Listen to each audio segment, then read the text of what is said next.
Hello friends.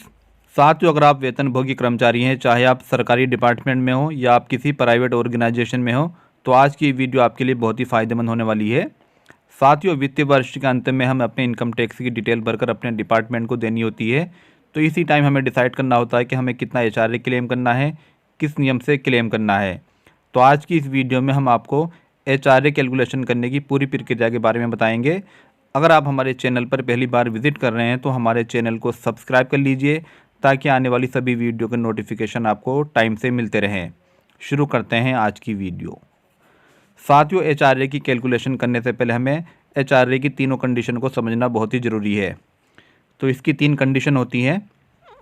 सबसे पहले हम तीनों कंडीशन को देखते हैं। यहाँ पर आप देख सकते हैं, अगर आप सैलरीड एम्प्लॉयज़ हैं तो HRA डिडक्शन सेक्शन 10 के अकॉर्डिंग किया जाता है। Minimum of following 3 numbers is allowed to claim. तो इसकी 3 कंडीशन होती हैं। तीनों कंडीशन के बारे में हम डिस्कस करेंगे। सबसे पहली कंडीशन है एक्चुअल HRA रिसीव्ड। आपको कितना एक्चुअल HRA रिसीव्ड हो रहा है ये आपको नोट करना है। दूसरी कंडीशन है 50% ऑफ सैलरी। तो आपकी जो सैलरी है उसमें आपको बेसिक प्लस DA को ऐड करना है, उसके बाद उसका 50% आपको निकालना है। अगर आप मेट्रो सिटी में रहते हैं, मान लीजिए आप मुंबई, कोलकाता, दिल्ली या चेन्नई में रहते हैं, तब आपको 50% के अनुसार ये गणना करनी है। अगर आप किसी अदर प्लेस पे रहते हैं तो आपको 40% के अनुसार ये गणना करनी है।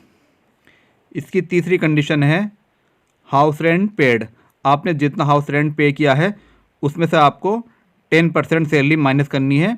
यहाँ पर आप जब भी गणना करें तो यहाँ पर सैलरी का मतलब बेसिक प्लस DA मिलाकर है। आपकी जितनी बेसिक सैलरी है और जितना आपको DA मिलता है वो आपको कैलकुलेशन करना है। ये सारी गणना आपको पूरे साल के अनुसार करनी है। आपको 12 महीने की सैलरी प्लस DA जोड़कर ये सारी गणना करनी है। तो इन तीनों कंडीशन में जिस कंडीशन में आपका कम से कम HRA बनता है वही आप क्लेम कर सकते हैं। एक बार आप दोबारा समझ लीजिए। आपको जो पहली कंडीशन है एक्चुअल HRA रिसीव्ड, और दूसरी कंडीशन है 50% ऑफ सैलरी, और तीसरी कंडीशन है house rent paid minus 10% salary. तो तीनों ही कंडीशन में आपका जो भी मिनिमम HRA निकलता है वही आप क्लेम कर सकते हैं। यहाँ पर हम एक एग्जाम्पल से समझते हैं। मान लीजिए कोई एम्प्लॉई है जिसकी बेसिक सैलरी 42,000 रुपये है, उसका DA है 20,000 रुपये, तो टोटल सैलरी बनी यहाँ पर 62,000। HRA उसको मिलता है 1,340 रुपये, और वो मंथली जो रेंट है उनका वो 8,000 रुपये पे करते हैं। तो यहाँ पर हम गणना करते हैं। सबसे पहले हम देखते हैं एक्चुअल HRA रिसीव्ड। तो अभी हमने आपको बताया HRA जो है 1,340 रुपये पर मंथ है। तो सबसे पहले हम एक्चुअल HRA रिसीव्ड की गणना करते हैं। तो यहाँ पर 12 महीने के लिए हमने 1,340 की कैलकुलेशन की। तो यहाँ पर टोटल अमाउंट बना 16,080 रुपये। ये हो गया आपका एक्चुअल HRA रिसीव्ड। इसके बाद दूसरी कंडीशन हम देखते हैं। यहाँ पर हम मान लेते हैं कि हम मेट्रो सिटी में नहीं रहते हैं, तो यहाँ पर हम 40% के अनुसार गणना कर रहे हैं। यहाँ पर हमारा कुल वेतन था बेसिक प्लस DA मिलाकर 62,000 रुपये। 12 महीने से हमने कैलकुलेशन की, उसके बाद इसका हमने 40% निकाला, तो ये अमाउंट बना हमारा 2,97,600 रुपये एक साल का।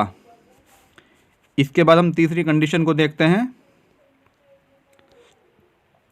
House rent paid minus 10% salary. Salary की आप जो भी गणना करेंगे बेसिक प्लस DA मिलाकर करेंगे।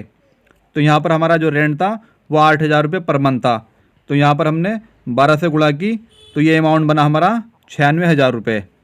उसके बाद 10% सैलरी, हमारा जो बेसिक था वो 42,000 रुपये था और DA था 20,000।